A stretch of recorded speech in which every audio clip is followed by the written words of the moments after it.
여러분, 혹시 이런 생각 해보신 적 있나요? 대부분의 거대한 부는 왜 한 세대를 채 넘기지 못하고 연기처럼 싹 사라져 버릴까요? 반면에 어떤 가문들은 어떻게 수백 년이 지나도록 그 어마어마한 지배력을 고스란히 유지하는 걸까요? 진짜 신기하지 않습니까? 산업 전체가 뒤집어지고 경제 위기가 수도 없이 닥치고 재산이 이리저리 쪼개지는 그 모든 위기 속에서도 절대 무너지지 않는 제국을 만드는 비결. 오늘 그 비밀을 파헤쳐 보겠습니다. 오늘의 심층 해설에 오신 것을 환영합니다. 저는 오늘 여러분과 함께 그냥 반짝하고 많은 성공이 아니라 영원히 이어지는 유산을 창조하고 유지하는 궁극의 청사진을 해독해 보려고 해요. 세상을 완전히 뒤바꾼 창업자들, 그리고 그 부를 악착같이 지켜낸 후계자들의 치밀한 전략을 지금부터 본격적으로 뜯어보겠습니다. 준비되셨죠? 자, 첫 번째 파트입니다. 타이탄의 해부학, 모퉁이 너머를 보는 자들. 바로 가보죠. 세상에는 딱 두 부류의 리더가 있습니다. 한쪽에는 신중한 관리자가 있어요. 이분들은 지금 당장 돌아가는 시스템을 문제없이 굴리는 데는 정말 탁월합니다. 하지만 다른 한쪽에는 우리가 타이탄이라고 부르는 사람들이 있죠. 이들은 모퉁이 너머에 도대체 뭐가 오고 있는지를 기가 막히게 예측합니다. 길모퉁이를 딱 돌았을 때 마주치는 불빛이 나를 치고 갈 기차의 헤드라이트인지 아니면 나를 비춰줄 새로운 빛인지 알아채는 직감 같은 게 있거든요. 남들이 못 보는 더 큰 그림을 보고 미지의 영역으로 거침없이 뛰어드는 거죠. 근데 여기서 잠깐, 그냥 미래를 내다보는 것만으로는 솔직히 아무것도 안 됩니다. 토머스 에디슨이 아주 뼈 때리는 말을 하나 했죠. 실행 없는 비전은 환각에 불과하다. 맞습니다. 진짜 타이탄들은 머릿속 아이디어를 믿는 데서 멈추지 않았어요. 그 위대한 아이디어를 현실로 끄집어내기 위해서 엄청난 추진력으로 실행에 옮겼다는 게 진짜 핵심입니다.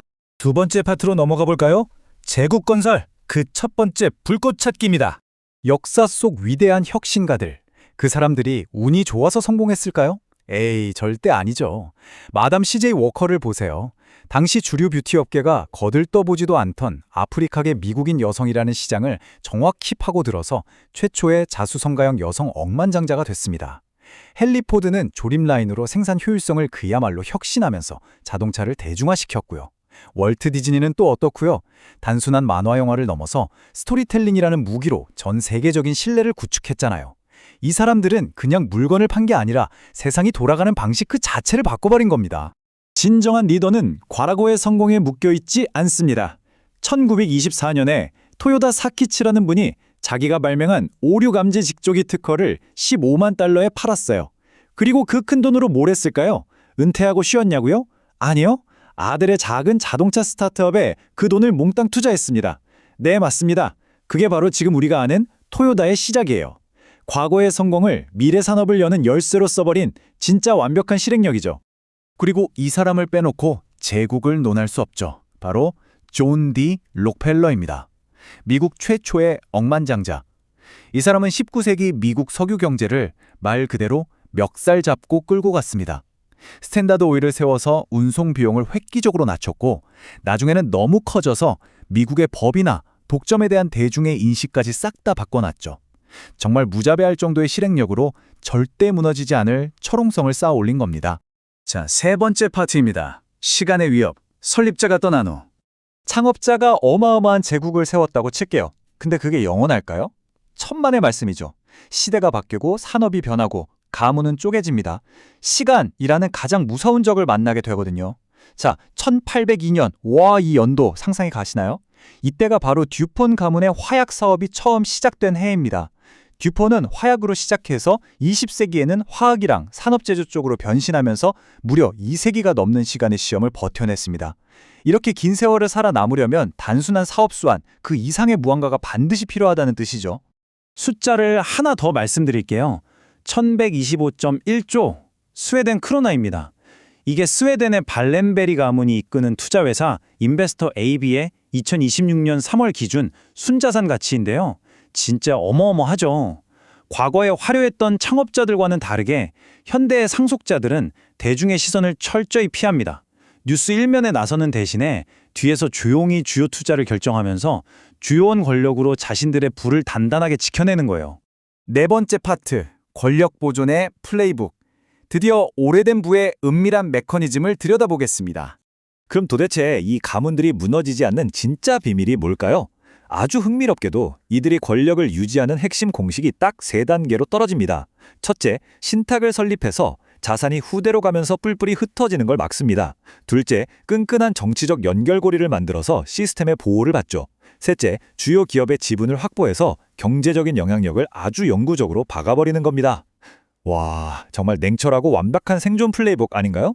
물론 가문마다 이 공식을 써먹는 방식은 조금씩 다릅니다. 에르메스 가문을 한번 볼까요? 거대 그룹 LVMH가 에르메스를 꿀꺽 삼키려고 했을 때 이들은 H51이라는 지주회사를 딱 세워서 외부인의 접근을 철저하게 차단해버렸습니다. 일종의 문지기 전략이죠. 마스 가문은 아예 주식시장 상장을 거부하고 비공개 기업으로 남아있어요. 덕분에 실적 압박 없이 초콜릿을 넘어 반려동물 사업까지 아주 여유롭게 확장할 수 있었죠. 또 이탈리아의 아넬리 가문은 피아트 자동차라는 과거의 향수에 목매지 않았습니다. 지주회사를 통해서 페라리, 스텔란티스, 심지어 유벤투스 축구단까지 포트폴리오를 다각화하면서 완전히 새롭게 부활했거든요. 근데 제가 보기에 진짜 천재적인 건 인도의 타타 가문입니다. 타타그룹 지주회사의 지분을 보면요, 무려 66%가 자선 신탁에 묶여 있습니다. 이게 무슨 뜻이냐고요? 비즈니스의 막강한 힘, 대중들의 신뢰, 그리고 국가적 정체성이라는 세 마리 토끼를 자선이라는 하나의 우산 아래에 싹 다 모아버린 겁니다. 사회의 불을 환원하는 그 착한 구조 자체가 역설적이게도 가문의 통제력을 가장 완벽하게 보호하는 방탄조끼 역할을 하는 거죠. 자, 정치적 연결고리의 끝판왕을 하나 소개할게요. 앤드류 멜런입니다. 이분은 엄청난 부를 가진 은행가였는데 놀랍게도 1921년부터 10년 넘게 미국 재무부 장관을 지냈어요. 상상이 되시나요? 개인의 막대한 부와 연방정부의 권력이 한 사람에게 합쳐진 겁니다. 내 돈을 지키는 가장 강력한 방법이 내가 직접 룰을 만드는 사람이 되는 거라는 걸 보여주는 아주 희귀하고도 강력한 사례죠. 금융가문계의 두 거장, JP 모건과 로스차일드의 전략을 비교해보는 것도 진짜 재밌습니다. JP 모건은 중앙은행이라는 개념조차 없던 1907년 금융위기 때 자기 개인 돈을 풀고 자금을 모아서 월스트리트를 살려냈어요. 본인 스스로가 미국 금융의 시스템 그 자체가 되어버린 거죠. 반면에 유럽의 로스차일드 가문은 여러 나라에 걸쳐서 정부와 기업이 믿고 돈을 맡길 수 있는 초국가적인 금융 신뢰망을 짰습니다. 한쪽은 시스템의 중심이 되었고 다른 한쪽은 국경을 초월한 엄청난 장벽을 세운 셈입니다. 마지막 다섯 번째 파트입니다. 여러분의 유산을 위한 교훈, 재창조와 보호막. 지금까지 본 이 치밀한 전략들에서 우리는 뭘 배워야 할까요? 다시 록펠러 가문의 이야기로 돌아가 보겠습니다. 그들의 완벽한 재창조 과정을 보면 진짜 소름이 돋습니다. 1911년에 스탠더드 오일이 독점 금지법으로 강제 해체되는 그야말로 집안이 망할 뻔한 엄청난 위기를 맞았죠. 근데 불과 2년 뒤에 뭘 했는지 아세요? 록펠러 재단을 세워버립니다. 비즈니스의 끝을 자선 사업의 시작으로 완전히 판을 뒤집은 거예요. 지금까지 공중보건과 교육에 무려 170억 달러 이상을 기부하면서 석유 독점 재벌이라는 오명을 싹 지우고 가문의 이름을 영원한 긍정의 상징으로 탈바꿈시켰습니다. 위기를 완벽한 보호막으로 만든 세계 역사상 최고의 유산, 재창조였죠. 자, 이제 오늘의 해설을 마무리하면서 여러분께 아주 직설적인 질문을 하나 던지고 싶습니다. 여러분은 지금 그저 오늘 하루의 시스템을 관리하는 데 만족하고 계신가요? 아니면 앞서 본 타이탄들처럼 모퉁이 너머를 내다보면서 내가 세상을 떠난 뒤에도 수백 년간 살아 숨쉴 나만의 유산을 건설하고 계신가요? 오늘 우리가 살펴본 과거 거물들의 이 치밀한 생존과 재창조의 플레이북, 이걸 여러분의 삶과 비즈니스에 어떻게 적용해 볼 수 있을지 한번 깊게 고민해 보셨으면 좋겠습니다. 오늘의 심층 해설 여기서 마칩니다. 다음 시간에도 흥미로운 이야기로 찾아오겠습니다.